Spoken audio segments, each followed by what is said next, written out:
ኣብ ክልል ትግራይ ኣብ ደቡብ ዓፋር ግጭት ከም ዝነበረ ተገሊጹ ሓደ ላዕለዋይ ኣዛዚ ግንባር ሞይቱ ተረኺቡሎም በደቡብ ትግራይ ኣብ ከቢድ ብረት ዝተሓገዘ ውግእ ሰራዊት ኤርትራ ጸልማት ጉልባ ብምግባር ናብ ትግራይ ያእቱ ከም ዘሎ ሚኒስተር ምክልኻል ኤርትራ ፍሉይ ስልጠና ከም ዝሃበን ኤርትራ ሰራዊታ ናብ ትግራይ ትእትላ ክብል ኢትዮጵያዊ ዲፕሎማት ከሲሱ ኣብ ኤርትራ ዘሎ ስርዓት ሰራዊቱ ናብ ክልል ትግራይ ይዋፍር ከም ዘሎ ሓደ ኢትዮጵያዊ ዲፕሎማት ከም ዝሓበረ ተገሊጹሎ ኤርትራ ናብ ትግራይ ሰራዊታ ብሕቡ ተዋፍር ብምህላው ሕጋዊ ዕላማ ክውሰደላ ከም ዝግባዩ እቲ ኣምባሳደር ዝገልጽ ኣብ ኤርትራ ዘሎ ስርዓት ምስ ሕወሓት ብምውሓድ ናብ ክልል ትግራይ ከበርቲ ኣጽዋራት ጸልማት ጉልባ ብምግባር ይዋፍር ከም ዘሎ ኣምባሳደር ሱሌማን ደደፎ ይገልጽ ነዚ ስዒቡ ድማ ኢትዮጵያ ሉዓላውነታ ከተውሕስ ጉምት ክትወስድ ይግባእ ክብል እውን መልእኽቱ ከንጸባርቕ ተራእዩሎም ኣምባሳደር ኢትዮጵያ ብሶማልያ ዝኾነ ሱሌማን ደደፎ ኤርትራ ብዘይ ፍቃድ ማእኸላይ መንግስቲ ወተሃደራዊ ሓይልታታ ምውፋራ ንሉዓላውነት ኢትዮጵያን እህጉራዊ ሕግታት ብንጹር ዝጥሓሰ እዩ ክብል ኣብ ማሕበራዊ መራኸቢ ኤክስ ገጹ ዘስፈረ ጽሑፍ የመላኽት እዚ ተግባር እዚ ንኤርትራ ቀጥታዊ መሻርክቲ ኩናት ስለ ዝገበረ ኢትዮጵያ ብመሰረተ ቻርተር ሕቡራት ሃገራት ዘለዋ መሰረተ ምክልኻል ክትጥቀመሉ ንኤርትራ ሕጋዊ ወተሃደራዊ ዕላማ ክትገብራ ከም ዝግባእ ይገልጽ እዚ ኣምባሳደር ኣብ እዋን ኩናት ትግራይ ኣብ ጎኒ ብልጽግና ዝተሰለፉ ቃላት ብምንጽብራቕ ኣዘራራብ ዝነበረ ውልቀ ሰብ እዩ ኣምባሳደራት ኢትዮጵያ ኣብ ሶማልያን ኬንያን ኮይኖም ዘገልግሉ ዘለዉ ኣምባሳደር ሱሌማን ደደፎ ባጫ ደበሌን ፕሮፓጋንዳዊስት ሓይልታት ብልጽግና ኮይኖም ኣብ ዝሕዚ እዋን የገልግሉን ይትንትኑን ከም ዘለዉ ይንገረሎም ኣብ እዋን ኩናት ትግራይ ንሰራዊት ኤርትራ ዓዲሙ ክእቱ ዝገበረ ስርዓት ብልጽግና ሕዚ ሰራዊት ኤርትራ ናብ ትግራይ ኣትይሉ ክእው ኾነ ክኸስስ ዘኽእሎ ሞራልን ሕግን የለን ክትብል ድማ ሚስጥረ ስላሴ ተኣምራት ዝርከብዋ ብርክት ዝበሉ ፖለቲከኛታት ኢትዮጵያ ብትሪ እንዳሞገቱ ይርከቡ ሚኒስተር ምክልኻል ኤርትራ ፍሉይ ስልጠና ከም ዝሃበ ተገሊጹ ኣባላት ሚኒስተር ምክልኻል ኤርትራ ኣብቲ ቤት ጽሕፈት ዋና ኦዲተር ምስ ሚኒስተር ፋይናንስን ሃገራዊ ልምዓትን ብምትሕባር ዝተዳለወ ስልጠና ግቡእ ትምህርቲ ቀሲሞም ከም ዘለዉ ተገሊጹ እቲ ኣብ ክልተ መድረኽ ዝተዋሃበ ስልጠና ካብ ሚኒስተር ምክልኻልን ዝተፈላለያ ትካላት መንግስትን ዝመጹ 23 ደቂ ኣንስትዮ ዝርከብዎም 75 ኣባላት ከም ሰልጠኑዎን ክፍለጥ ተኻኢሉሎ ሚኒስተር ምክልኻል ኤርትራ ዓቕሚ ኣባላቱ ንምዕባይ ቀጻሊ ስልጠናታት ኣብ ምውዳቦን ከም ዝርከብ ናይቲ ክፍሊ ጸብጸባት ዝገለጹ ኮይኖም ንውሽጣዊ ስራሕ ኦዲተራት ኣብ ዝምልከት ዝተኻየደ ስልጠና ንጽፈት ስራሕ ናይቲ ሚኒስተር ወሳኒ ምዃኑ እቶም ጸብጸባት ወሲኾም የርድኡ ኣብዚ ሕዚ እዋን ኣብ ክልቲኦም ግንባራት ማለት እውን ጸለምትን ምዕራብ ትግራይን ሰፊሕኒ ሓይሊ ምትዕርያትን ምትኽኻብን ይግበር ከም ዘሎ ፍልፍላት ሓቢሮም ፍልፍላት ካብ ወልቃይት ከም ዝሓበርዎ ዝርዝር ቀማምጣ ሓይሊ ብልጽግና ድማ በግንባር ጸለምቲ እዚ ግንባር እዚ ብዓስራይ እዚ ዝምራሕ ኮይኑ ቀንዲ ማእኸሉ ኣብ ማይ ጸብርን ደባረቕን ብምግባር ኣብ ትሕቲኡ ድማ ክልተ ኮራት ተሰሊፉሎም ኮራ 501 ማለት እውን ክፍላት ሰራዊት 34 51 68 ዝሸፈኑ ከባቢ ድማ ዙርያ ማይ ጸብሪ ጣብያ ማይ ተኽሊ ፍሉይ ቦታ ማይ ዳጉሻን ከባቢ ገዳም ዋልድባን ይርከቡ ግንባር ምዕራብ ድማ ወልቃይት ጸገዴን ሕሞራን ኣብዚ ግንባር እዚ ሰፊሕኒ ናይ ክፍላት ሰራዊት ምንቅስቓስ ተዘርግሐ ኮይኑ ኮር 503 ኮይኑ ክፍላት ሰራዊት 63 78 92 ይርከባ ዝሸፈኑ ከባቢ ድማ ወረዳ ቃፍታ ሕሞራ ካብ ማይ ተመን ጀሚሩ ክሳብ ማይ ካድራን ኣብርሃ ጅራን ሸፊነን ኣለዋ ኮር 503 ማለት እውን ክፍላት ሰራዊት 66 62 ዝሓዘን ትኸውን ዝሸፈኑ ከባቢ ድማ ቅድሚ ሕዚ ኣብ ዙርያ ጎንደርን ኣዲስ ዘመን ዝነበረ ሕዚ ግን ኣብ ወረዳ ወልቃይት ካብ ዓድረመጽ ክሳብ መጉእን ዛሬማን ሸፊኑ ይርከብ ኮር 504 ክፍላት ሰራዊት 97 ዝሓዘ ኮይኑ ዝሸፈኑ ከባቢ ድማ በብርኪ ሻለቃ ዝተወደበ መካናይዝድ ሓይሊ ኮይኑ ኣብ ወረዳ ወልቃይት ካብ ማይ ጥርዓ ክሳብ ተከዘ ከባቢ ጸሊሞ ተዘርጊሕሎም ኮር 304 ክፍላት ሰራዊት 64 74 ከምኡውን 77 ዝሓዘ ኮይኑ ኩነታት እውን ናብ ወረዳ ወልቃይት ጣብያ ዓዲ ጃሙስ ሓድሽ ዛኣተወ ሓይሊ ከም ዝኾነ ካብ ወታደራውያን ፍልፍላት ዝተረኸበ ሓበሬታ እዩ ኣረድዩ ዘሎም እዚ ከምዚ ኢሉ እናሃለወ ብልጽግና ሙሉእ ትግራይ ንምቁጻር 10 መዓልቲ ጥራይ እኹል ምዃኑ ከም ዝገምገመ ተገሊጹ ትግራይ ኣብ ዝሕዚ እዋን ሓድነት ዘይብላ ብቁጠባ ኣብ ከቢድ ኩነታት ዘላ ኣብቲ ክልል ማሕበር ብልጽግና ዘርጋሕናላ ስለ ዝኾነት ኣብ ሓፂር መዓልቲ ክንቆጻጸር ኢና ኣብ ዝብል መደምደምታ ኣብ ዝበፅሐሉ እዋን ፍሉጥ ጋዜጠኛ በቃሉ ኣላምረው ኣብ ትሕዚ ብልጽግና ዝጅምሮ ዘሎ ኩናት ትግራይ ኣመልኪቱ ምስ ርዮት ሚድያ በዝግበሮ ቃለ መሕተት ብልጽግና ሕዚ ኣብ ልዕሊ ትግራይ ዝወስዶ ወተሃደራዊ ኦፕሬሽን ዝተፈለየ ከም ዝኾነን ተጋሩ ኣጠንቂቑሎም ጋዜጠኛ በቃሉ ኣላምረው ከም ዝሓበሮ አብይ አሕመድ ሕዚ ከተማታት ከም ጋዛ ምዕናው ከም ዝካል ከም ህንጻታት ሱዳን መፍራስ ከም ዝካል እዩ ተረዲዩ ዘሎም ስለዚ ድማ ከተማታት ትግራይ ክዕንወን ከም ዝኽእል ኣቀዲምካ ምግንዛብ መፍትሒ ምቕማጥን ከም ዘድሊ ገሊጾም እቲ ጋዜጠኛ ወሲኹ ከም ዝሓበሮ አብይ አሕመድ ሕዚ ናብ ትግራይ ሰራዊቱ ዘኽትት ዘሎ ህዝቢ ትግራይ ንምውዳእ ከም ዝኾነ ኣብ ትዝሃቡ ቃለ መሕተት ገሊጾም ስለዚ ድማ አብይ አሕመድ ንሕወሓት ጥራይ ከጥፍእ መሲልዎም ምስ ብልጽግና ተሰሊፎም ዘለው ተጋሩ ደጊሞም ክሓስቡሉ ከም ዝግባእ እዩ ኣጠንቂቑ ዘሎም ስለዚ ድማ ካብ ቃለ መሕተት ጋዜጠኛ በቃል ኣላምሮ ምርዳእ ከም ዝተኻለ ከተማታት ትግራይ ብምድብዳብ ከም ዘይነብራ ክገብረን ከም ዝኽእል እዩ ካብ ጋዛ ሱዳን ዩክሬን ስለዝተረድአ መራሕቲ ትግራይ ኩሉ ሊቅ ትግራይን አብይ አሕመድ ዝሓሰቦ ትግራይ ናይ ምጥፋእ ወፍሪ ንኸፍሽል ብዘይፍላላይ ብሓደ ክሰለፍን ኣቀዲሙ መከላኸሊ ሜላታት ክጥቀምን ከም ዝግባእ እዩ ዝግለጽ ዘሎም ብፍላይ ድማ ህዝቢ ትግራይ ንምድሓን ሙሉእ ሓላፍነት ወሲዳ ዘላ ውድብ ሕወሓት ከተማታት ትግራይን ትካላት ትግራይን ብድሮናት ብልጽግናን ተዓንዋ ብልጽግና ይዕንወነሎ እናበልካን ማሕበረሰብ ዓለም ካብ ምምሕፃን ከተማታት ትግራይ ብድሮን ብልጽግና ከይዓንዋን ተዋሓደ ኣብተን ዓበይቲ ከተማታት ትግራይ ዘመናዊ መከላኸሊ ድሮን ክትከለለን ከም ዝግባእ ምሁራን ይጠንቀሎም መራሕቲ ሕወሓት ከተማታትን ትካላትን ትግራይ ከይዓንዋ ቅድመ ምክልኻል እንተዘይገይሮም ግን ብታሪኽ ተሓተት ከም ዝኾኑ እዮም እቶም ምሁራት ዝገልጹ ዘሎም እዚ ከምዚ ኢልና ሃሎ ብልዕሊ ትግራይን ልዕሊ ኤርትራን ወተሃደሮ መጥቃዕቲ ንምኽፋት ናብ ትግራይ የምርሓ ካብ ዝነበረ ሓንቲ እዚ ሰራዊት ኢትዮጵያ ኣብ ጉዕዞ እናሃለወት ከቢድ ጉዳት ከም ዝበፅሓ እዩ ዝግለጽ ዘሎም እታ ኣብ ክልል ኣምሓራ ጌራ ናብ ምዕራብ ትግራይ ተምርሕ ዝነበረት ምዕራብ እዚ ሰራዊት ኢትዮጵያ ፋኖ ናይ ድብያ መጥቃዕቲ ከም ዝፈጸመላ ተገሊጾም በዚ ዝተፈጸመ መጥቃዕቲ እውን ከቢድ ጉዳት ከም ዝበፅሓ እዩ ዝንገር ዘሎም ሓይልታት ፋኖ ብዝሕዚ እዋን ዓወት ይቐንዖም ከም ዘሎን ቁልፊ ግዛኣታት ክልል ኣምሓራ እናተቆጻጸሩ ከም ዝርከቡን እዩ ዝግለጽ ዘሎም እዚ ከምዚ ኢልና ሃሎ ሕሞራ ብከበባ ተኣቱ ከም ዘላ ዝግለጽ ዘሎ ኮይኑ ካብ ምዕራብ ትግራይ ዝተረኸበ ሓበሬታ ድማ ሓይልታት ጽምዶ ንስጉምቲ ትእዛዝ ከም ዝተዋሃቦም እዩ ዝግለጽ ዘሎም ጀነራል ታደሰ ወረደ ተሰዊሮም ጀነራል ታደሰ ወረደ ከም ዝተሰወረ ዝምልከት ሓዱሽ ሓበሬታ ወፂሎም ከም ዝፍለጥ ጀነራል ታደሰ ወረደ ቅድሚ ሕዚ ፕሬዝደንት ግዛዊ ምሕዳር ትግራይ ኮይኑ ልዕሊ ሓደ ዓመት ንትግራይ ከም ዝመርሐ ዝፍለጥ ኮይኑ ቅድሚ ዝነበረ ፕሬዝደንት ትግራይ ብከቢድ ወንጀልን ተንኮልን ካብ ስልጣኑ ከም ዘውረደ ዝዝከር እዩ ብመሰረት እዚ ድማ ብርክ ዝበሉ ደገፍቲ ጌታቸው ረዳን ጀነራል ታደሰ ወረደ ብከቢድ ጽላእ ተሕዲሮም መንባሮም ዝዝከር ኮይኑ ነዚ ሲዕብ እውን ጀነራል ታደሰ ናይ ሕወሓት ሰብ ተባሂሉ በትደላይ ለውጥ ዝበሃል ወይ ድማ ብደገፍታ ጌታቸው ረዳን አንጻር ወፍሪ ክገብሩ ጸኒሖም እዮም ይኹን እምበር ጀነራል ታደሰ ወረደ ግዜ እንዳወሰደ ብዝመፀ ቁጽሪ ኣብ ልዕሊ ምስ ሕወሓትን ደገፍቲ ሕወሓትን ክባስ ከም ዝጸንሐ ተሰሚዑ ነይሩ ኣብ ማእኸል ብባዶ ደጋፍነት ጸንሐ ጀነራል ታደሰ ወረደ ድሓር ድማ በትናቱ ወገን ምዃኑ ዝንገረሉ ጸንሐ ውድብ ሕወሓት ስልጣኑ ተኣልዩ ብዶክተር ደብረጽዮን ዝምራሕ ብሄራዊ ክልላዊ መንግስቲ ተተኪኡ ብከቢድ ገምጋምን ክሕደትን ከም ዝፈጸመን ብሕወሓት ክውቀስ ጸንሐ ጀነራል ታደሰ ወረደ ስልጣኑ ድሕሪ ብሓይሊ መልቃቁ ኣድራሹ ተሳዒኑሎም ፍልፍላት ከም ዝሕብርዎ ድማ ጀነራል ታደሰ ወረደ ካብ ዝኾነ ይኹን ፖለቲካውን ወተሃደራውን ምንቅስቃስ ተኣጊዱ ናይ ገዛ እስር ኮይኑ ከም ዘሎ ይንገረሎም እቲ ፕሬዝደንት ነበር ምስ ልኡኽ ኤምባሲ ኣሜሪካ ብኢትዮጵያ ንምርኻብ ዝገበረ ፈተነ ብሕወሓት ከም ዝተኸልከለ ዝዝከር ኮይኑ ነዚ ሲዒብ እውን ኣምባሳደር ኣሜሪካ ብኢትዮጵያ ናብ መቐለ ተጓዒዙሉ ኣብ ዝነበረ ሰዓት ነዚ ሓበሬታ ከም ዘረጋገፀ ዝዝከር እዩ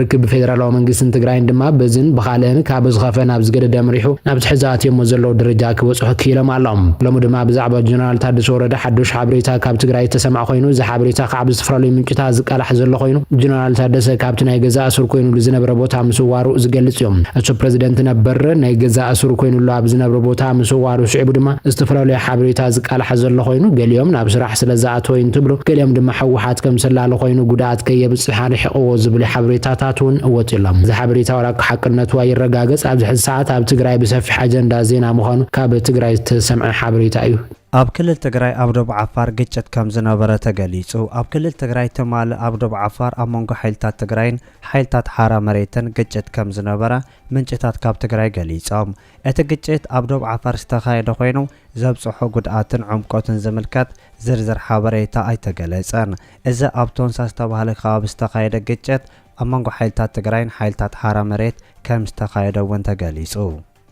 አብይ አሕመድ መሬት ኤርትራ መብዛሕትኡ ብናይ ኦሮሞ ሽም እዩ ዝጽዋዕን ህዝቢ ኦሮሞ መሬት ናይ ህልውና ጉዳይ እዩ ከበል ኣብ ዝሃቦ ቃለ ምሕተት ገሊጹ ኣሎ አብይ አሕመድ ወሲኹ ህዝቢ ኦሮሞ ዘይተመለሰ ሕቶ ከም ዘለዎ ብምግላጽ ንኤርትራ ዘነጻጸረ ሕልም ዝመስል ሓሳብ ሂቡ ኣሎ ምክትል ዋና አዛዝ ሓይሊ ኣየር ኢትዮጵያ ጀነራል መሰረት ጌታቸው ኣብ ዝሰሙን ዝሃቦ ቃለ ምሕተት እውን ግዝኣት ኢትዮጵያ ክሳብ ህንዲ ውቅያኖስ እዩ ሓይሊ ኣየር ኢትዮጵያ ወንዕኡ ኣብ ግምት ዘእተወ ዓቕሚ ፈጢሩ ኣሎ ክብል ገሊጹ ኣሎ። ሰበስልጣን ብልጽግና ሕልሚ ዝመስል መግለጽታት ምሃቦም ዝተለመደ እኳ እንተኾነ ብብልጽግና ዝድገፍ ግንባር ህዝባዊ ማዕበል ብርጌድ ንሓመዱ ተባሂሉ ዝጽዋዕ ጥምረት ውድባት ኤርትራ ኢትዮጵያ በሪ ባሕሪ ኤርትራ ንምውናን ዘቕረበት ሕቶ ፍትሓዊ እዩ ኢሉ ብሚድያ ምግላጹ ገና ኣብ ልዕሊ ኤርትራውያን ሓያል ቁጥዐ ከም ዝፈጠረን መዘራረቢ ኣጀንዳ ከም ዝኾነን ተፈሊጡ ኣሎ። ኣብዚ ጉዳይ ካብ ፍልፍላት ተረኸበ ሓበሬታ ከም ዝሕብሮ ድሌት ጥምረት ውድባት ኤርትራ ስርዓት ህግደፍ ምእላይን ስልጣን ኤርትራ ምቁፅጻርን ስለ ዝኾነ ብልጽግና ንስርዓት ህግደፍ ካብ ስልጣኑ ከኣልዮም ኢትዮጵያ ድማ ወደብ ዓሰብ ክትወስድ ኣብ ዝብል ኣብ ስምምዕነት ከም ዝተበጽሐ ገሊፆም ኣለዉ። እዚ ስምምዕነት ብተደጋጋሚ ብወረ ደረጃ ክግለጽ እኳ እንተጸንሐ ሕጂ ግን ውፍዩን ካልኦት ኣመራርሓ ጥምረትን ኣብ ቴሌቪዥን ኢትዮጵያ ቀሪቦም ግልጽ ገይሮምዎ ኣለዉ። እዚ ከምዚ ኢሉ እናሃለወ ሰራዊት ትግራይ ብሓይልታት ጽምዶና ተሓገዘ ብዘካየዶ ኦፕሬሽን ብክልቲኡ ወገን መስዋዕትን መቆሰልትን ከም ዘጋጠመ ዝተገለጸ እንትኸውን ሰራዊት ውልቀ መላኽ ኣብይ ኣሕመድን መሻርክቱን ግን ከቢድ ህልቂት ከም ዘጋጠሞም ተገሊጹ ኣሎ። እቲ ውግእ ዝተኻየደ ኣብ ወልቃይት ከም ዝኾነ ዝገለጹ ፍልፍላትና ወራራ ሓይሊ ኩነታት ሰላም እየ ኢሉ ኣብ ዝደቀሰሉ ለይቲ ከባቢ ሰዓት 10 መጥቃዕቲ ከም ዝተጀመረ ካብቲ ግንባር ዝተረኸበ ሓበሬታ ይገልጽ። እቶም ኣብ ድፍዓት ደቂሶም ዝነበረ ወራርቲ ንምክልኻል ዕድል ከም ዘይረኸቡን ሓሪሶም እንተለዉ ከም ዝተዓፈኑን ዝገለጹ ፍልፍላትና ይኹን እምበር ኣሸገርቲ ዝኾኑ ድፍዓት ስለ ዝነበሩ ነቶም ድፍዓት ንምቁፅጻር ኣብ ዝተገበረ ሓያል ርብርብ ብወገን ሰራዊት ትግራይ እውን ዝተወሰነ መጉዳእቲ ከም ዝበጽሐ ሓቢሮም። ኣብ ቱንሳ ብብረት ዝተሰነየ ከቢድ ግጥም ከም ዝተኻየደ ተሓቢሩ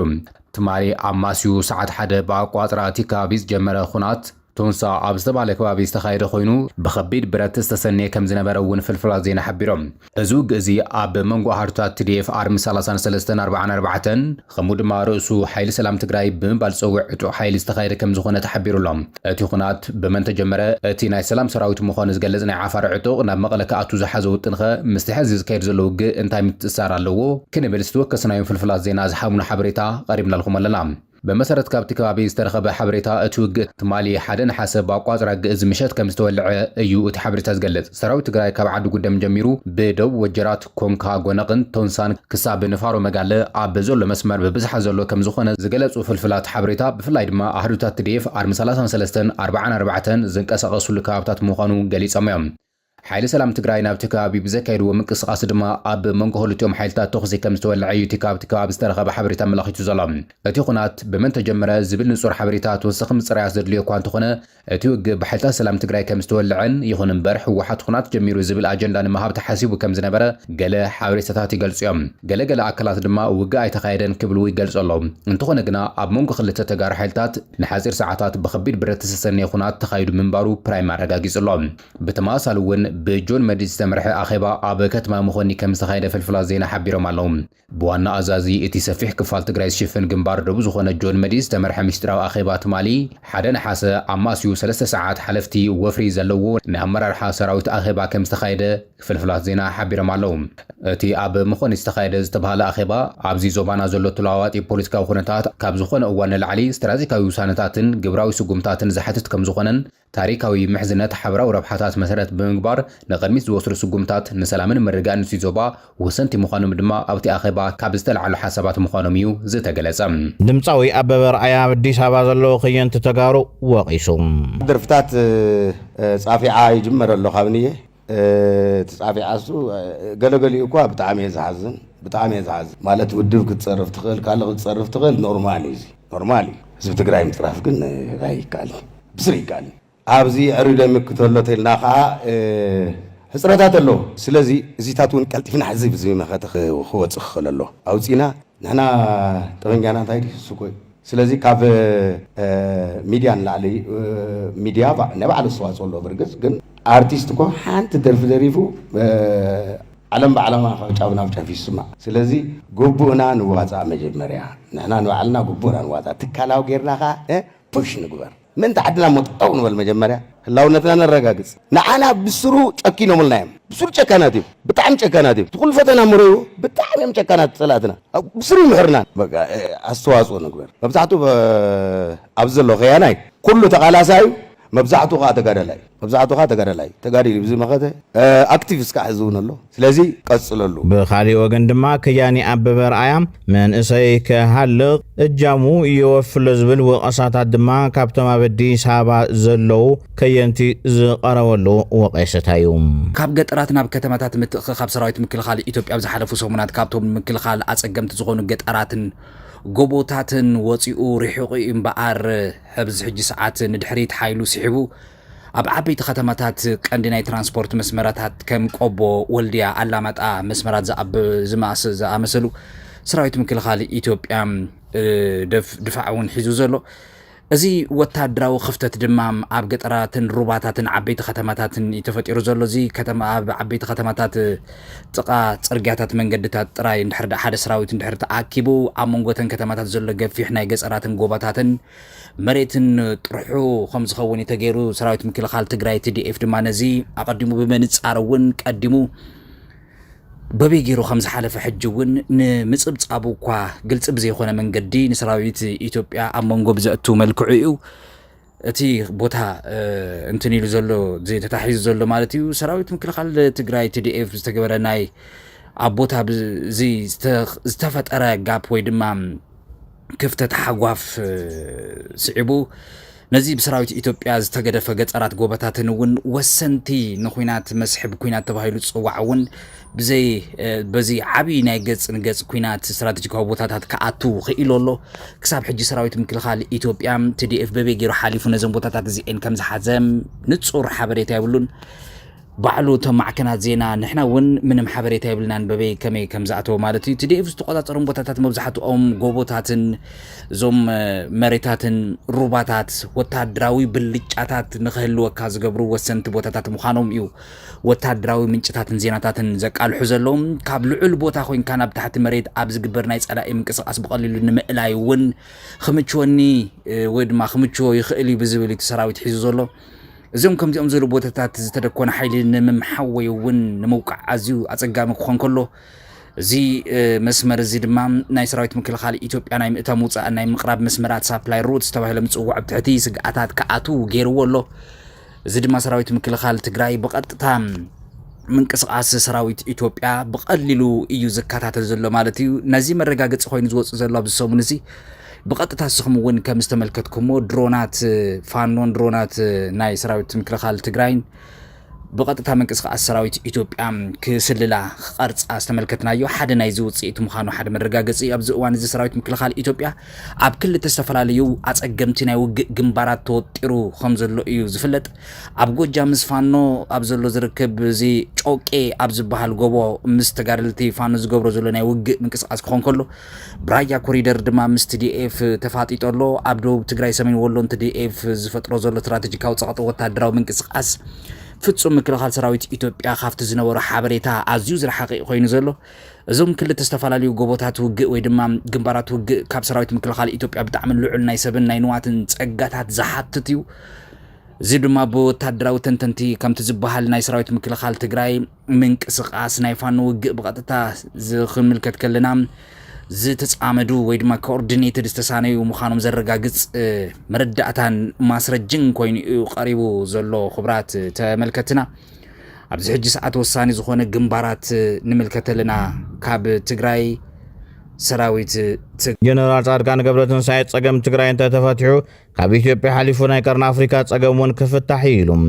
ቃልስና ኣብ ትግራይ ማእኸል ዝገበረዩውን ኢሉሎም ሰንተርና ትግራይ ተዛረቡ ክዛረቡ ይኽእሉ እዮም ባንዳይ ግዛዕም ዝዓይ ዝኾነ ነገር ክብሉ ይኽእሉ እዮም ኣጀንዳና ተላዒሉ ክሻብ ዝሓርፍ ትግራይ እዩ ትግራይ ግን ንበይኑ ኣይኮነን ኣብ ትግራይ ዘሎ ፕሮብሌም ተተፈቲሑ ኣብ ኢትዮጵያ ዘሎ ፕሮብሌሙን ክፍታሕ እዩ ኢንፋክት ብናተይ ረኣያ ኣብ ትግራይ ዘሎ ጸገም ተተፈቲሑ ናይ ቀርና ኣፍሪካ ፕሮብሌሙን ክፍታሕ እዩ ኢለ ስለዚህ ሱብ ምዃኑ መቦቀለ ይውኑ ስለዝኾነ ትግራይ ማእኸል ገይረ ይሰርሕ ትግራይ ማእኸል ገይረ ይዛረብ እዚ ክንገብር ከለና ግን ብትዕግስቲ ዝስራሕ ስራሕና ስራሕና ኣብቲ ህዝቢ በፂሕና ዘለና ደረጃን ተኣማንነትን በፂሕና ኣለና እዚ ማለት ኩሉ ነገር እንደገና ልዕልና ህዝብ ሓፋሕ ክነብሎ ኢና ማለት ኣይኮን በብደረጃ ኢና ንኸዶ ነገር ኣሎ መንግስቲ ምስ ኮና ንልዕሎ ኣጀንዳን ወይ መንግስቲ ምስ ተኾነ ትግራይ መንግስቲ ምስ መረፀ መንግስቲ ምስ ተቃወመ ዘልዕሎ ኣጀንዳን እዚ ኣብ ምንቅስቓስ እናሃለና ዝለዓል ኣጀንዳ ነንበይንቱ እዩ ሓደ እዚ እዩ ሚዛን ክነልዕል ከለና እውን ዋላ መንግስቲ ምስ ተኾነ ሓድሽ መንግስቲ ምስ ተፈጠረ እውን ክነልዕሎ ኣጀንዳ ሰነያ ዝበና ናብ ልምዓት ዝወስደና ቀስ ብቀስ ጸገምና እናፈታሕና ክንከድ ዘኸለና ድዩ ወይስ ናብኣታ ካሮትዩ እንደገና ናብ ዘይደልዩ ውግእ መናእሰይ ክትጠቑ ዝገብር እዩ ዝብል እውን ክንሓስብ ኣለና ኢለ ይኣምን። መንግስቲ ኢትዮጵያ ሰራዊት ኣብ ከተማታት ብምእካብ ንገዛእ ርእሱ ክከላኸል ዝመረፆ ስትራቴጂ ናይ ሓደ ገጠር ግሪላ ሓይሊ ንምምካት ዝሰርሕ ከም ዘሎን እቲ ዝተሓደጉ ቦታታት ወይ ድማ ክቆፃፀሮም ዘይከኣሉ ቦታታት ግን ሰራዊቱ ብሰፊሑ ንክብተን ዝገብር ስለ ዝኾነ ብቐሊሉ ኣብ መፃውዶ ሰራዊት ትግራይ TDF ንኸይኣቱ እውን ናብ ከተማታት እዩ ዝኸይድ ዘሎ ሰራዊት ምክልኻል ኢትዮጵያ TDF ሕዚ ዝትጠቐመሉ ኣሰራርሓ እውን እዚ እዩ። እቲ ኩናት ከይተጀመረ ጥይት ከይሰማዕና ብውሽጢ ግን እቲ ኩናት ይካየድ ከም ዘሎ ዝሕብር ወታደራዊ ሳይንሳዊ ምንቅስቃሳት እውን ከቢድ ብዝኾነ መልክዑ ሰራዊት ትግራይ ኣዝዩ ምናልባት ካብ ዝገመትናየን ላዕልን ወፃእን ኮይኑ ይንቀሳቀስ ከም ዘሎ ዝገልጽ ሰበር ዜና ክበሃል ይኽእል እዩ ኢና ንሰምዕ ዘለና ክቡራት ተመልከቲ። ናብ ዝቕፅል ዜና ክንሓልፍ ከለና ቤት ትምህርቲ ወያነ ዘውፅኦ መግለፂ ኣሎ። ቀዳማይ ወያነ ቤት ትምህርቲ ዝበሃል እዩ። ምናልባት እዚ ዝመግለጽ እዚ ከምቲ ክትግምትዎ ትኽእሉ ኢኹም ኣብቲ ሕጂ ሰዓት ዘሎ ኩነታት ኣድሂቡ ዝወፀ መግለፂ እዋናዊ መግለፂ ማሕበር ቤት ትምህርቲ ወያነ እዩ ዝብል ኣብ ውሽጢ ብሕወሓትን ይወደግን ዝምራሕ ዝነበረ መንግስቲ ኢትዮጵያ ቀስ ብቐስ እንዳገልበተ ዝመፀ ብሽም ለውጢ ድማ ኣብ 2011 ዓመተ ምህረት ኮረቻ ስልጣን ዝተቆፃፀረ ፀረ ህዝቢ ስርዓት ትግራይን ተጋሩን ከየጥፋእኮ ዕድመ ዝሓዝክዎ ስልጣን ኣየና ውሕኒሉ ብስልጣን ከምብረኒ ይኽእል እዩ ዝበሎ ናይ ጥፍኣት ቁማር ስርሑ ጥቅምቲ 2013 ዓመተ ምህረት ጆኖሳይድ ወራር ኣውጂ ዝበለ እዚ መግለፂ እዚ ቃል በቃልና ነንብቦ ዘለና ክቡራት ተመልከቲ ቤት ትምህርቲ ቀዳማይ ወያነ ማሕበር ብተግባር እውን ክሳብ ሕጂ ኣብ ዓለም ዘይተረኣየ ኩለ መዳያዊ ብርሰትን ዕንወትን ኣብ ልዕሊ ትግራይን ተጋሩን ፈፂሙ እዩ ዝበለ እዚ መግለፂ እዚ ኣብ ውሽጢ ደገ ዘሎ ህዝቢ ትግራይ ድማ ብመንግስቲ ትግራይ ውድብ ሕወሓትን ካልኦት ናይ መኸታ ሓይልታት እንዳተመርሐ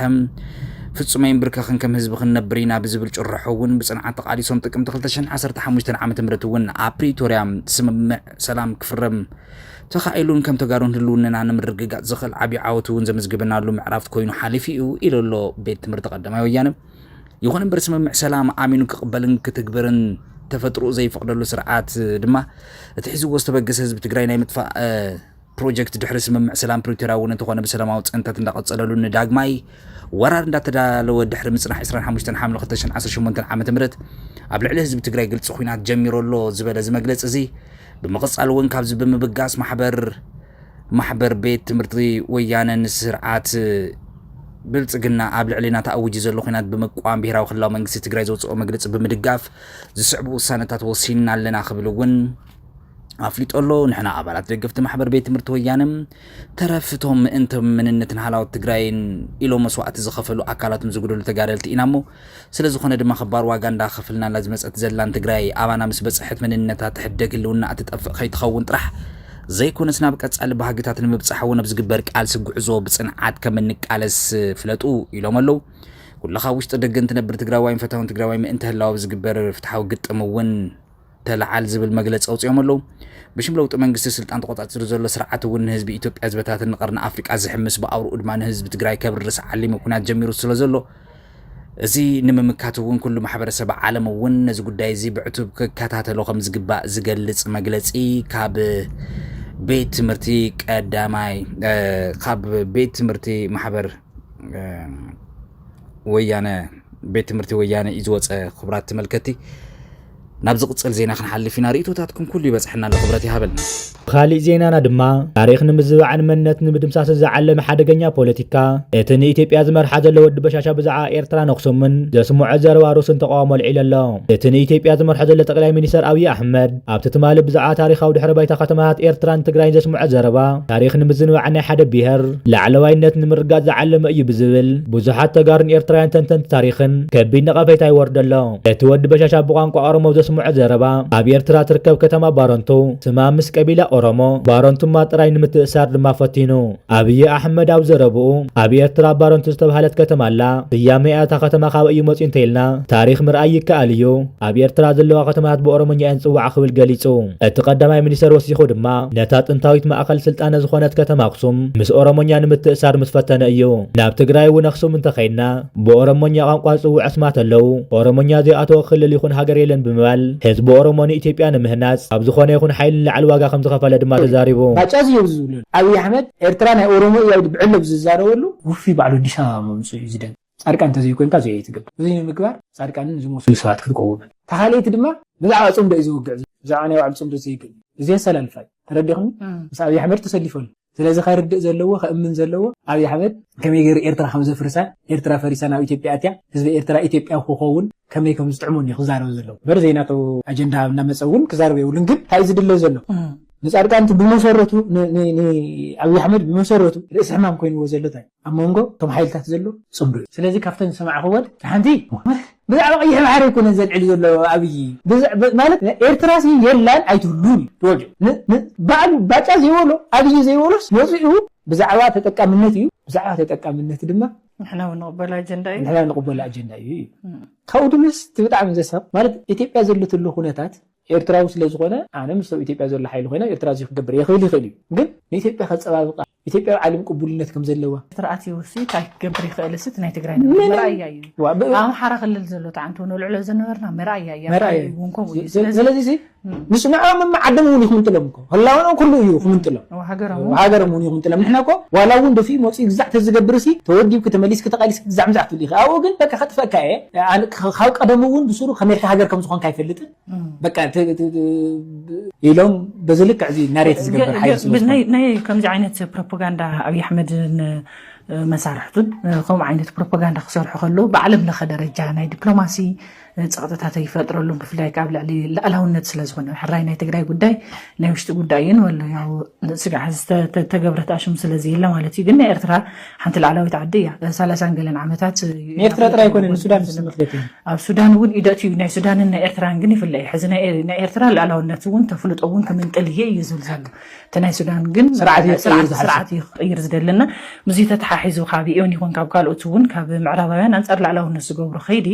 كما يوم زريو منهم حتى يقولون كم بزح جزية حزب بس سلالفو إندي زغر زلو بزح جزية جن إثيوبيا أبقى يحب حرب نايتتك أمن تحطها أقوابي لم يمزامنو كوجن سكع حزيز خنا أكل تلاقي لو نتجن زدق فاكل الزنا أوي زروا تاريخ أو حق ويس بوليتيكا وديت الزروا زبوجن مهران تاريخ سميان خبير ثقافة هذا ما يورد اللهم تنتن بوليتيكا خمسة ملاقتوا كتما بارن تبي إرترا نايت انتويان بهرات كنا من نارن مربت كوينا تسم مسكوان بحال نتمزوتات زت أثر ترجم زل وانبر مس أورما زت أثر شب تاريخ أو مرد أتيلن بتماسال نأقسم مس أورما متأثر نتاريخ أقسم تراي زي كونس نمنت هزب زعكن تاريخ نمزن وعز علم يخلو تنتن تجار ما يجلسوا أقسم بعلو زخال نايجز في دلات قام زنورا كن ما أشحت عمتات تمسرت سلطان مخان ناتفلته مس أورمونيا متأثر ناي تاريخ سرقته بحال دما تطوع الله أورمونيا سجازوا ومتأثرن بوليتيكاوان تعزوا خمس جلسوا إذا زروا أبي أحمد أورمو ما توهيل زفلان ناي أورمو العلوينات عبت زوان مرجز علم مسرات أكل مخان دما يجلسوا تاريخ خالات هاجرات بيهر بمدمساس كل نجار كا أورمو خمس نقل زجبر فتنة أمانجو هجتات زوان مترتارن سلين كفتر كم زخل دما يجلس الله إذا حدا جنيا خدت أبي أحمد مسير ترازل لو ترنا زجد درجة خوت خمس خلن أبوش تهاجر ون مسكلة تجري زل زمدنا زيادة خمس بلاش ور ما سقاتهم زجلس وجنات بوحدات يكونن بس كاب حج كاوجن منجستي إرترا يخن كاوكالات مركتهم أكلات وقعوا ملسكوان تزيت وهذا أما حورا ميديا هاد مدارك تخت عجن تقول دين أو يمحسر خوين يقتل الله رؤسو حيل سلام تجري مخانو زجلس ناي تجري حيلي قرمي صومن أبزوس ومجلسي ستا تجري نمحلاو نابكت مع مغلن مئتاو دلو مخانو مجلسو يذكرهم أتي حزي عبتون ساتو اللي عزول لجت دما أزي مجوهر زي زول دم مخانو يجلس علىهم أب حرام رزلو عطوات حالتا سلام تجري ناب عدم كملسو ناب زنبرم عبيات عيوتات كأتو نحدو رحيس إن سعيد كاب مقلة كم استجبر الذكر خوينو كسب حزي كابتم عطواتنا مقلة بزعبة زاتي أكل اللو ديلن تسمع حبريتا يلنيم إذا خمزون نهالو بشمدليت لوتي أباد سابا زركبو ناي قدمنا حوحات مرحتي هزو استوها أخيبا كم زكايرو تجليسهم جنرال ساركان قبرتن سيز مرحو اتي قجل سلام اللوتن أب زكايدو ناي بيت مغر أخيبا أب تقرايزو العخونات أيناتنان إلوم اتي بيت مغري أب زكايدو على زخونات زي ناي تقارو آيخونا نيبل جنرال ساركان أبتي أخيبا ترخيبو إسياس وكيل خالوت هاقراتيو جندما أب تقراي خونات كايدو زدالي كبليو جنرال ساركان قبرتن ساي قليسو ظلام اتي اب تقراي كاير زحسب زلو نايو كلنا وقيو زبل جنرال صدقان نتغارو ايو كلن كبل دما ابتي اخيبا تسمعوم تاريخ اورومو كاب اكسوم لاليبلا كساباص ايزرغح كبل قدما منسر ابي احمد غليزو ቀዳማይ ሚኒስትር ኢትዮጵያ አብይ አሕመድ ብቋንቋ ኦሮምኛ ኣብ ዝሃቦ ሰፊሕ ቃለ መሕተት ንህዝቢ ኦሮሞ ቃልሱ ብዓወት ተዛዚሙ ኣእምሮን መንነቱን ድማ ናፃ ወፅዩ ብምባል ተዛሪቦም እቲ ቀዳማይ ሚኒስትር ኣስሚሩ ከም ዝገለጾ ዘርግሐ ታሪክን ወታደራዊ ግደታት ህዝቢ ኦሮሞ ካብ ኣክሱም ንግስነት ዛጉዌ ላሊበላ ሓሊፉ ክሳብ ባፅዕ ከባብታት ኤርትራ ዝርጋሕ ከም ዝነበረ ብምግላጽ ንታሪክን ተረኽን ቀርኒ ኣፍሪካ ብሓድሽ መልክዕ ከቕርቦ ተርኣዩ ይኹን እምበር እዚ ብቀዳማይ ሚኒስትር አብይ አሕመድ ዝቀረበ ሓድሽ ተረኽ ብተመራመርቲ ታሪክ ብዲፕሎማስኛታትን ብዘባዊ ተዓዘብትን ንፖለቲካ ስልጣን ንምጽናሕ ንዘባዊ ወታደራዊ ድሌታት ንምስፋሕን ዝተዳለወ ሓድሽ ተረኽ ብምባል ብሰፊሑ ይነቕፍዎ ኣለዉ ቀዳማይ ሚኒስትር አብይ አሕመድ ኣብ መግለጺኡ ናይ ኦሮሞ ቃልሲ ተዛዚሙ እዩ ክብል እዩ ዝገልጽ ዘሎ ህዝቢ ኦሮሞ ስልጣን ብምርካብ ጥራሕ ዘይኮነ ኣእምሮ እውን ናፃ ክገብር ብምኽኣሉ ተዓዊቱ እዩ ድሕሪ ምባል ድሕሪ ሕዚ ንኦሮሞ ብግዴታ ክገዝእ ዝኽእል ሓይሊ ከም ዘይህሉ ድማ ገሊጹ እዩ ኣብቲ ቃለ መሕተት ኣዝዩ ቀልቢ ዝሰሓበ ድማ እቲ ኣብ 16 ክፍለ ዘመን ተስፋሕፊሑ ዝበሃል ህዝቢ ኦሮሞ ምስ ናይ ኤርትራ ትግራይን ኣምሓራን ካልኦት ከባብታትን ኢትዮጵያ ዝተኣሳሰረሉ መንገዲ ምዃኑ ተዓዘብቲ ይገልጹ እዞም ብቀዳማይ ሚኒስትር አብይ አሕመድ ዝቀረቡ ሓሳባት ካብቶም ብኣህጉራውያን ውሽጢ ዓድን ተመራመርቲ ታሪክ ዝቀርቡ ሰነዳት ኣነጻጺሮም ምላሽ ዝህቡ ዘለው ሰብ ሞያ ታሪክ እዞም ብቀዳማይ ሚኒስትር አብይ አሕመድ ዝቀርቡ ዘለው ሓሳባት ካብቶም ብኣህጉራውያንን ናይ ውሽጢ ዓዲ ተመራመርቲ ታሪክን ዝቀርቡ ሰነዳት ኣነጻጺሮም ምላሽ ዝህቡ ዘለው ሰብ ሞያ ታሪክ ዘለዎም ተገራጫውነት የቃልሑ እዮም ዘሎም ቀዳማይ ሚኒስትር ኢትዮጵያ አብይ አሕመድ ኣብዚ ቃለ መሕተቱ ንናይ ህዝቢ ኦሮሞ ታሪክ ምስ ናይ ኤርትራ ትግራይን ኣምሓራን ከምኡ ድማ ካልኦት ክፋላት ኢትዮጵያ ኣተሓሒዙ ክዛረብ ዝተሰምዐ ኮይኑ ኣብቲ ንኦሮሞ ምስ ኤርትራ ኣተሓሒዙ ዝተዛረበሉ ድማ ንኣብነት ኣብ 1499 ሰርፀ ድንግል ናይ ኦሮሞ ወታደራት መሪሑ ኣብ ምጽዋዕ ኸይዱ ተዋጊኡ ምስ ዝበሃል ዝጠራጠሩ ሰባት ክህሉ ይኽእሉ እዮም ነዚኦም ግና ታሪክ ከንብቡ ጥራሕ እኹል እዩ ክብል እዩ ተዛሪቦም እንተኾነ ግና አብይ አሕመድ ብ1499 ንጉስ ሰርፀ ድንግል ንኦሮሞ መሪሑ ኣብ ባፅዕ ተዋጊኡ ክብል ንዝሃቦ መግለጺ ታሪካዊ ሓቅነት ከም ዘይብሉ ርእቶ ሃብቲ ገልጸሎም ንጉስ ሰርፀ ድንግል ዝነገሰ ኣብ 1566 ክሳብ 1597 ኣብ 16 ክፍለ ዘመን እምበር ኣብ 1499 ኣይነገሰን ኣብ 1499 ዝነገሰ ንጉስ ናኦድ ከም ዝነበረ ድማ ታሪካዊ መርትዖታት የቕርብሎም ብተወሳኺ ድማ ናይ ኦሮሞ ናይ ሰሜን ምግፋሕ ዝጀመረ ኣብ ማእኸላይ 16 ክፍለ ዘመን ማለት እውን ኣብ 1522 ዓመተ ምህረት ምዃኑ ብኣባ ባህርን ካልኦት ጸሓፍቲ ታሪክን ከም ዝተረጋገጸ ድማ ይሕብሩ ቀዳማይ ሚኒስትር ኢትዮጵያ አብይ አሕመድ ወሲኹ ኣብ 1512 ናይ ባሕረ ነጋሽ ንጉስ ሕዚ ኤርትራ ዝበሃል ዘሎ ንጉስ ዶራ ይበሃል ነይሩ ድሕሪ ምባል ንሱ ኦሮሞ እዩ ነይሩ ብዛዕባ እዚ እውን ዝጠራጠሩ ሰባት እንድሕር ደኣሃልዮም ኣብ ኤርትራ ውሽጢ ባሮንቱ ዝበሃል ዓብይ ከተማ ኣሎ ስሙ ድማ ባሮንቱ እዩ ዝበሃል ብዛዕባ ቦሮናን ባራንቱን እንታይ ንፈልጥ ባሮንቱ ዝብል ስምኸ ካበይ የምጽኦሞ ባሮንቱን ቦሮናን እንታይ ተሓሒዞም ተመራመርቲ ነዚ ታሪክ እዚ ከጽንዕዎ ይግባእ እቲ ስም ግና ኣሎ ድሕሪ ምባል ንባሮንቶ ናይ ኦሮሞ ስም ምዃኑ ዘስምዕ መግለጺ ክህብ ተዓዚብናዮ ኢና ነዚ ምላሽ ዝህቡ ናይ ኤርትራ ተመራመርቲ ታሪክ ከተማ ባሮንቱ ኣብ ዞባ ጋሽባርካ ኤርትራ ዝርከብ ናይ ኩናማን ናህራን ብሔረሰብ መረበት ከም ዝኾነትን ብመሰረት ናይ ኩናማ ታሪካዊ ኣባህላ ድማ እቲ ቦታ ብቋንቋ ኩናማ ቢያራ ማለት ጻዕዳ ማይ ዝበሃል ነይሩ እዚ ስም እዚ ድማ ብቋንቋ ናራ ባሮንቱ ተባሂሉ ዝተተርጎመ እምበር ምስ ናይ ኦሮሞ ባሮንቱ ዝበሃል ዓሊ ዝኾነ ይኹን ስነልሳናዊ ርክብ ከም ዘይብሉ እዮም ዝነግሩ ዘለዉ ቀዳማይ ሚኒስትር አብይ አሕመድ ዘልዕሎ ጉዳይ እዚ ጥራሕ ኣይኮነን ኣብ ኤርትራ ብቋንቋ ኦሮሞ ዝጽውዑ ብዙሓት ቦታታት ኣለዉ ድሕሪ ምባል ንኣብነት ክጠቅስ እንከሎ ድማ ንኣምባሰዩራ ከምኡ ድማ ንኣምባ ደብራ ዝበሃል ቦታታት ክጠቅስ ዝተሰምዐ ኮይኑ ነዞም ቦታታት ድማ ይፈልጦም እየ ብምባል እዚኦም ኣስማቶም ብናይ ኦሮምኛ ቋንቋ ተጸዊዑ ክሳብ ሕዚ ድማ በዚ ይጽውዑ ኣለዉ ክብል እዩ ተዛሪቡ ቀዳማይ ሚኒስትር አብይ አሕመድ ይኹን እምበር ኣብ ኤርትራ እቲ ዝነውሐ ኣምባ ዝኾነ ኣምባሰዩራ እቲ ኣምባሰዩራ ዝብል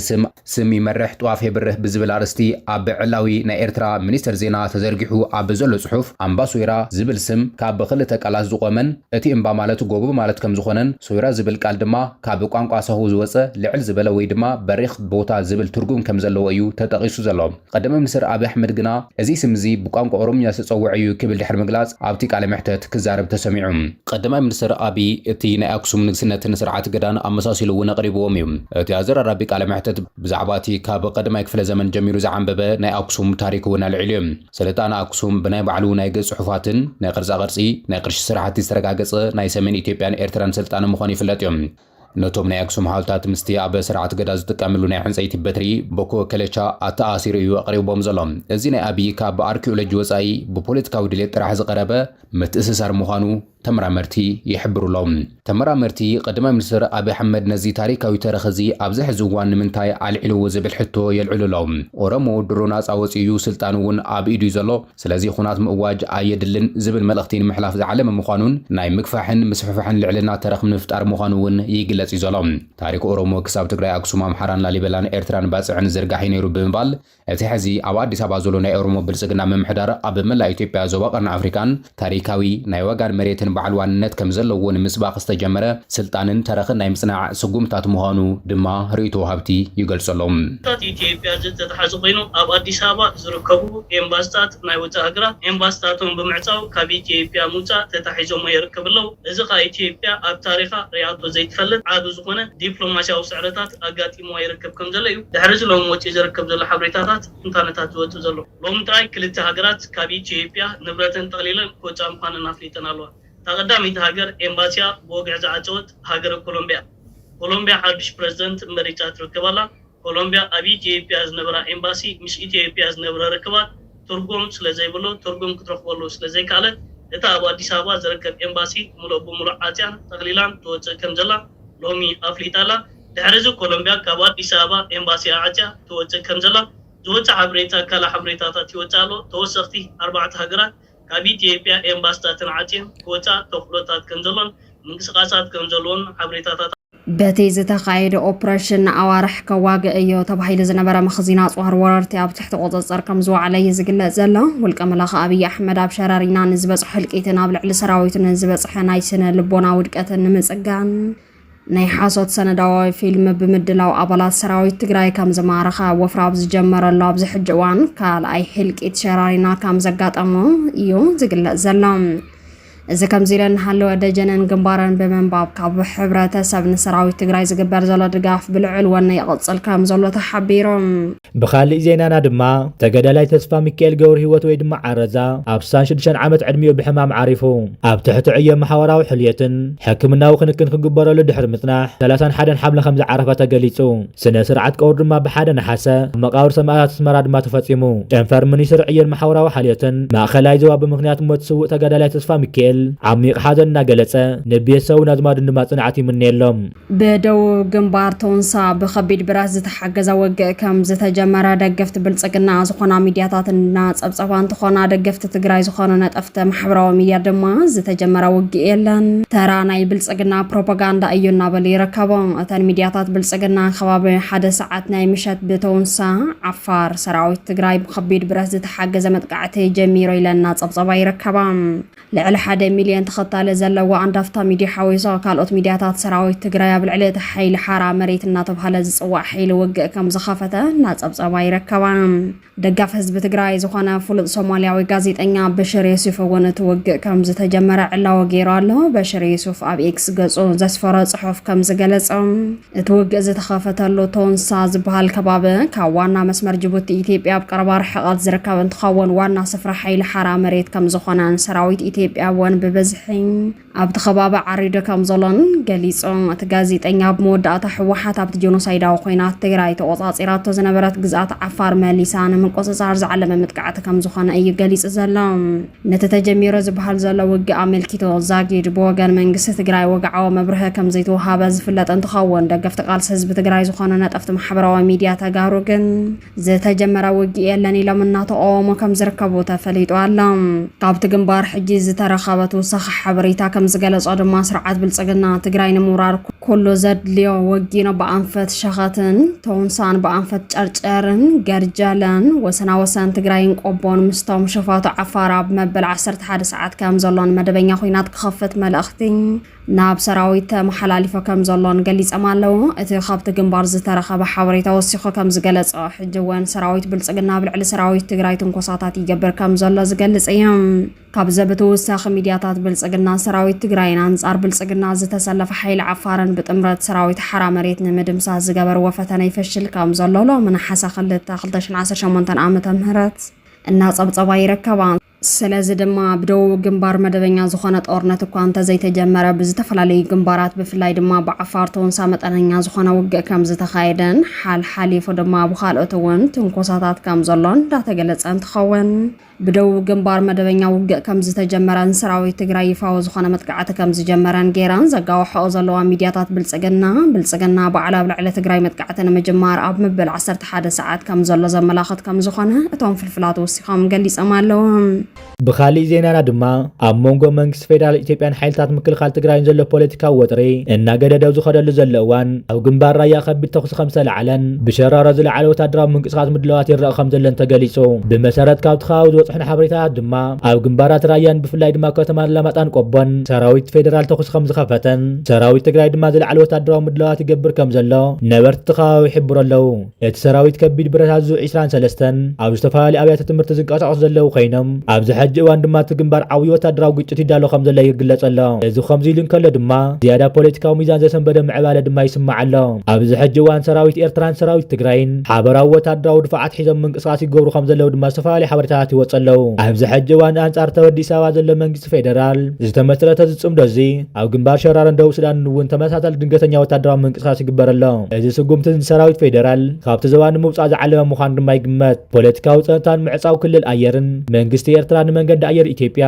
ካብ ክልል ኣየር ኤርትራ ከም ዝዓጽወ ዝዝከር ኮይኑ እዚ ስጉምቲ እዚ ምስ ሰሜን ኢትዮጵያ ዝረአ ዘሎ ወታደራዊ ምድላዋት ብቐጥታ ዝተኣሰር ምዃኑ ድማ ይሕበር። ቀዳማይ ሚኒስትር ኢትዮጵያ ኣብይ ኣሕመድ ብዛዕባ ታሪክ ኣክሱምን ኤርትራን ዘልዕሎም ክተዓዊ ዘረባታት ንኽልቲኦም ወገናት ዘቀራርቡ ተወሳኺ ምኽንያት ድማ ኮይንዎም ኣሎ። መንነትናን ታሪክናን ክንድምስሰይ ንፈቅድን ዝብል ሓበራዊ ድምፂ ብወገን ክልቲኦም መራሕቲ ኤርትራን ትግራይን ይስማዕ ዘሎ ኮይኑ ስጋት ማሕበረሰብ ዓለም ሕብረት ኣውሮፓን ካልኦት ዓለማትን ኣብ ሰሜን ኢትዮጵያ ዝረአ ዘሎ ወጥሪ ኣዝዩ ከም ዘሸቐሎም ይገልጹ ኣለዉ። እዚ ሕጂ ዝረአ ዘሎ ምንቅስቓስ ኢትዮጵያ ናብ ካልኣይ ዙር ደማዊ ኩናት ተኣቱ ከም ዘላ ዘመላኽት ስጋት ድማ ፈጢሩ ኣሎ። ብልጽግና ኣብ ውግእ ሸረሪና ሓድሽ ኣጀንዳ ብምልዓል ናይ ሓሶት ዓወታት ክዝርግሕ ከም ዝጀመረ ተገሊጹ። ብወገን ደገፍቲ ስርዓት ፌደራል ኣብ ሸረሪና ዝተማረኹ ወታደራትን ኣጽዋራትን እዮም ተባሂሎም ዝዝርግሑ ዘሎ ምስልታት ናይ ሓሶት ፕሮፓጋንዳ ምዃኖም ተረጋጊጾም። ኣብዚ ቅንያት ኣብ ምዕራብ ትግራይ ሸረሪና ዝወልዐ ግጭት ስዒቡ ደገፍቲ ፌደራል ምሩኻት ትግራይ ዝተማረኹ ኣጽዋራትን ብምባል ዝዝርግሕዎ ዘሎ ምስልታት ናይ ሓሶት ፕሮፓጋንዳ ምዃኖም ፋክት ቸክ ዝተባሃለ ጽጹይ ሓበሬታ ኣመላኺቱ። እቶም ምስልታት ካብ 2021 ኣቋፅራ ኣውሮፓውያን ዝተሳሉን ካብ ኢትዮጵያ ካብ ሃገረ ሞዛምቢክ ዝተሰረቁ ምዃኖም ድማ ተገሊጹ ዘሎ። እዚ ሕዚ ኣብ ሸረሪና ዝተማረኹ ኣባላት ሰራዊት ትግራይም ተባሂሉ ይዘርጋሕ ኣሎ። ይኹን እምበር ኤኤፍፒ ፋክት ቸክ ከም ዘረጋገጹ እዚ ስእሊ እዚ ኣብ 2021 ኣብ እዋን ኩናት ትግራይ ዝተለዓለ ከም ዝኾነን እቶም ዝረኣዩ ዘለዉ ድማ ሰራዊት ትግራይ TDF ዝማረኽዎም ናይ ፌደራል ወታደራት ከም ዝኾኑን እዩ ዝተገለጸ። እዚ ስእሊ እዚ ቅድሚ ሕዚ እውን ኣብ ክልል ኣምሓራን ዝነበሩ ግጭታት ንምጥቃም ካብ ዓውዲ ወጻኢ ብዝኾነ ብተደጋጋሚ ክዝርጋሕ ከም ፀንሐ እቲ ሓበሬታ ኣመላኺቱ እዩ። ብተመሳሳሊ እቲ ብበዝሒ ዝተደርደሩ ከበድቲ ኣጽዋራትን ሳጹናት ጥዩትን ዘርኢ ምስሊ ድማ ምስ ኢትዮጵያ ዝኾነ ርክብ ከም ዘይብሉን እዚ ምስሊ እዚ ኮታስ ኣብ ነሓሴ 2020 ኣብ ሰሜናዊ ሞዛምቢክ ብዕጡቓት ኢስላም ስቴት ካብ ሞዛምቢክ ዝተማርኹ ኣጽዋራት ዘርኢ ከም ዝኾነን እዩ እቲ ሓቀኛ ሓበሬታ ዘመላኽት ዘሎ። እዚ ስእሊ እዚ ካብ መርበብ ሓበሬታ ሳይት ኢንተለጀንስ ዝተወሰደ ቅድሚ 6 ዓመታት ዝነበረ ሓበሬታ ምዃኑ እውን ተገሊጹ እዩ። ትግራይ ስትሪም ሚድያ ዘጻርየቶም ክልተ ሓበሬታታት ኣለዉ። ኣብ ማሕበራዊ ሚድያ ብተወንሳ ኩናት ተጀሚሩ ዝብል ወረ ሓሶት እዩ።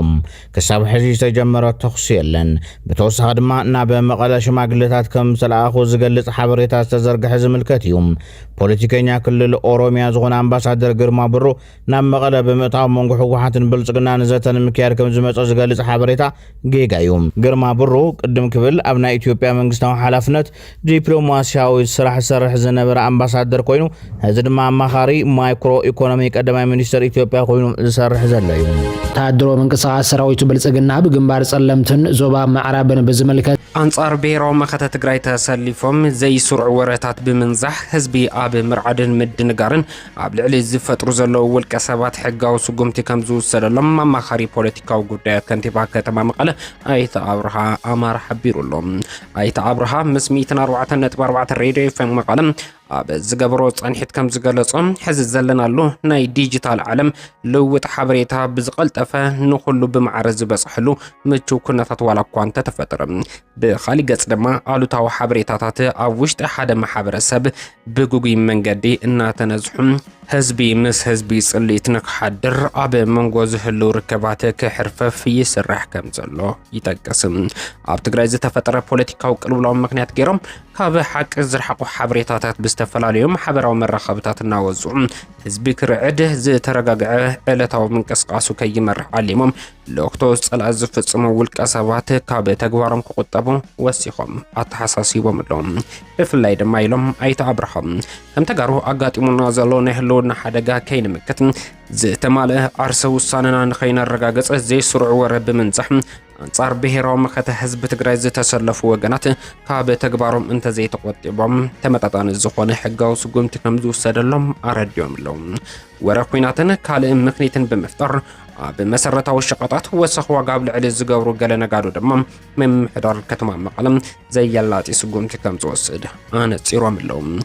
ህዝብና ድማ ብማሕበራዊ መራኸብታት ይኹን ብኻሊ መንገዲ ብዙ ዝዑ ዘይስሩዕ ወረታት ከይተደናገረ ካብ ሓለፍቱ ብማእኸል ስሩዕ ሓበሬታ ክረክብን ህዝቢ ኣብ ምርዓድን ምድነጋርን ዝተጸመዱ ውልቀ ሰባት ድማ ኣብ ትሕቲ ሕጊ ንኽውዕሉ ምስ ኣካላት ጸጥታ ተዋዲዱ ክሰርሕ ጸውዒት ኣቕሪቦም ኣለዉ ኣብ ከባቢ ሰንዓፈ ግጭታት ንምፍታሕ ዝዓለመ ሰሚናር ከም ዝተኻየደ ተገሊጹ ኣብ ሰንዓፈን ከባቢኣን ዝተረኸቡ ዝተፈላለዩ ግጭታት ንምፍታሕ ዝዓለመ ሰሚናር ምክያዱን ነቶም ግጭታት ብሰላማዊ መንገዲ ንምፍታሕ ሳዕሪታት ይካየድ ከም ዘሎ ወግዓን ሚድያታት ኤርትራ ሓቢረን ካብ 23 ምምሕዳር ከባቢታት ንዞባ ሰንዓፈ ዝመጹ ኮሚቴታት ዕርቂ ዝተሳተፈዎ ሰሚናር ግጭታት ብማሕበረሰብ ባህል ኣቢልካ ንምፍታሕ ዕላማ ዝገበሩ ምዃኖም ዘመልከተ መግለጺ